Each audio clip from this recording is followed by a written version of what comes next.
400 సంవత్సరాల పురాతనమైన సైదాబాద్ కరణ్బాగ్లోని శ్రీ మల్లికార్జున స్వామి దేవాలయం మల్లన్న స్వామి కళ్యాణోత్సవం వైభవంగా జరిగింది.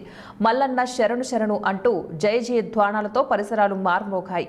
ఈ ఉత్సవాలకు ఆలయాన్ని ప్రత్యేకంగా తీర్చిదిద్దారు. ఒగ్గు పూజారి మారయ్య ఆధ్వర్యంలో శ్రీ బలిజమేడదేవి గొల్లకేతమ్మ సమేత శ్రీ మల్లన్న స్వామి కళ్యాణం ఘనంగా జరిగించే ఉత్సవాలను తిలకించేందుకు నగరంలోని పలు ప్రాంతాల నుంచి భారీ సంఖ్యలో భక్తులు తరలివచ్చారు.